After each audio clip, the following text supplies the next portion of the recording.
Hello বন্ধুরা, আপনাদের সকলকে নতুন একটি ভিডিওতে স্বাগত জানাই।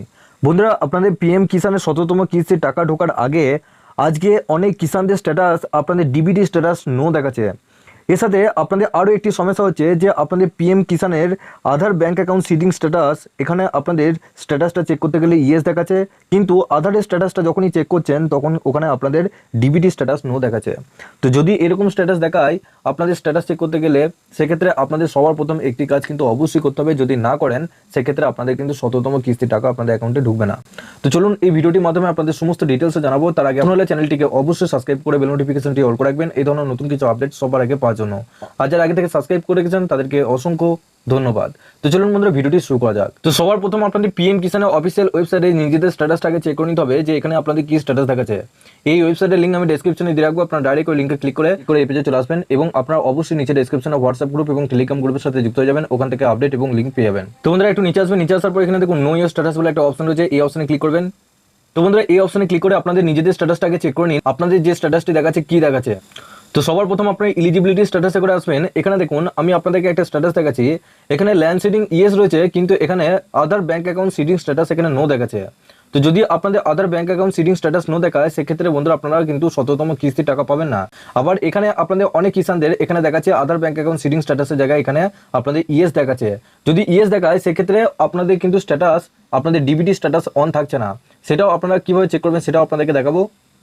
তো বন্ধুরা সবার প্রথম আপনাদের এই ওয়েবসাইটে আসতে হবে, এটা হচ্ছে আপনাদের আধারের ওয়েবসাইট। এই ওয়েবসাইটের লিঙ্ক আমি ডেসক্রিপশনে দিয়ে রাখবো, আপনারা ডাইরেক্ট ওই লিঙ্কে ক্লিক করে এই পেজে চলে আসবেন এবং আপনাদেরকে অবশ্যই বলবো নিচে ডেসক্রিপশনে হোয়াটসঅ্যাপ গ্রুপ এবং টেলিগ্রাম গ্রুপের সাথে যুক্ত হয়ে যাবেন, ওখান থেকেও আপনারা লিঙ্ক পেয়ে যাবেন।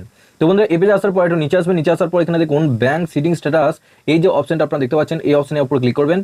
এই অপশনের উপর ক্লিক করার পর আপনাদের সামনে এখানে দেখুন আপনাদের সবার প্রথম আপনাদের আধার কার্ডটা দেবেন, আধার কার্ডের নাম্বারটা, তারপর এখানে দেখুন এই যে ক্যাপচাটা দেখতে পাচ্ছেন, এই ক্যাপচাটা বাঁদিকে বসানোর পর লগ ইন উইথ ওটিপি অপশনে ক্লিক করবেন। তো বন্ধুরা লগ ইন উইথ ওটিপি অপশনে ক্লিক করার পরই এখানে দেখুন সবার প্রথম আপনার আধার কার্ডের নাম্বারটা শো করবে, ওটা আমি হাইড করে রেখেছি। এখানে দেখুন আপনাদের ব্যাংকের অ্যাকাউন্টের নাম দেখাবে, তার নিচে দেখুন এখানে দেখবেন ব্যাঙ্ক সিডিং স্ট্যাটাস এখানে অ্যাক্টিভ আছে কিনা, ব্লু রঙের টিক আছে কিনা। যদি এখানে ব্লু রঙের টিক এবং অ্যাক্টিভ লেখা থাকে সেক্ষেত্রে জানবেন যে আপনাদের কোনো স্ট্যাটাসের দিক থেকে সমস্যা নাই, আপনারা নিশ্চিন্তে থাকুন, আপনারা ১৭তম কিস্তি টাকা পেয়ে যাবেন। যদি এখানে ইনঅ্যাক্টিভ থাকে আপনাদের কালো রঙের যদি লেখাটা থাকে এবং ব্লু টিক যদি না থাকে সেক্ষেত্রে জানবেন যে আপনাদের কিন্তু ডিবিটি স্ট্যাটাস অন নাই, সেক্ষেত্রে আপনাদের ডিবিটি স্ট্যাটাসটা কিন্তু অন করতে হবে। তো এক্ষেত্রে আপনারা অবশ্যই চেক করে দেখুন যে আপনাদের এইভাবে স্ট্যাটাসটা দেখাচ্ছে কিনা এবং নিচে দেখতে পারবেন যে ডেটটা আপনারা কবে আপনাদের যে ডিবিটি অন করেছেন সেই ডিবিটি স্ট্যাটাসের লাস্ট ডেট আপনারা কবে আপডেট করেছেন সেটা এখানে ডেটটা দেখতে পারবেন। তো অবশ্যই এগুলো চেক করে দেখুন এবং আপনাদের যদি এখানে নো থাকে ডিবিটি স্ট্যাটাস যদি এখানে ইনঅ্যাক্টিভ থাকে সেক্ষেত্রে আপনারা কি করবেন।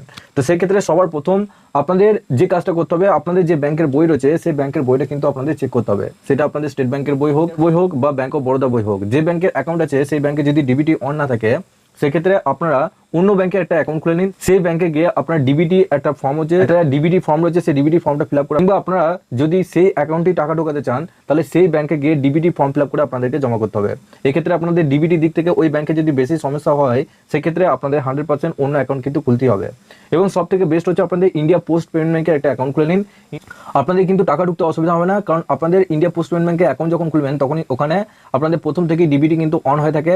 সেক্ষেত্রে আপনারা অবশ্যই ইন্ডিয়া পোস্ট পেমেন্ট ব্যাংকে একটা অ্যাকাউন্ট কিন্তু খুলতে পারেন যদি আপনাদের সুবিধা হয়। তো অবশ্যই এই কাজগুলো করুন। আপনাদের কিন্তু ডিবিটি যদি অন না থাকে সেক্ষেত্রে আপনাদের কিন্তু এই কাজগুলো করতে হবে, যদি অন থাকে সেক্ষেত্রে আপনাদের কিন্তু টাকা ঢুকে যাবে, আপনাদের অসুবিধা নেই। তো অবশ্যই এইভাবে চেক করে দেখুন যে আপনাদের স্ট্যাটাসটা কি দেখাচ্ছে এবং আপনাদের পিএম কিষানটি নিয়ে আরও নতুন স্ট্যাটাসের সমস্যা নিয়ে ভিডিও করে গেছি, আপনারা অবশ্যই একবার দেখে নেবেন যদি আপনাদের সেই সমস্ত স্ট্যাটাসের সমস্যাগুলি থাকে। এবং আপনারা অবশ্যই নিচে ডেসক্রিপশনে হোয়াটসঅ্যাপ গ্রুপ এবং টেলিগ্রাম গ্রুপের সাথে যুক্ত হয়ে যাবেন, ওখান থেকে আপডেট এবং লিঙ্ক পেয়ে যাবেন। সবার শেষে আপনাদের কাছে একটা রিকোয়েস্ট করবো, চ্যানেলে নতুন হলে চ্যানেলটিকে অবশ্যই সাবস্ক্রাইব করে বেল নোটিফিকেশনটি অল করে রাখবেন এই ধরনের নতুন কিছু আপডেট সবার আগে পাওয়ার জন্য। আর যারা আগে থেকে সাবস্ক্রাইব করে রেখেছেন তাদেরকে অসংখ্য ধন্যবাদ। তো চলুন বন্ধুরা পরে ভিডিওতে দেখা হচ্ছে এরকমই নতুন কিছু আপডেট নিয়ে।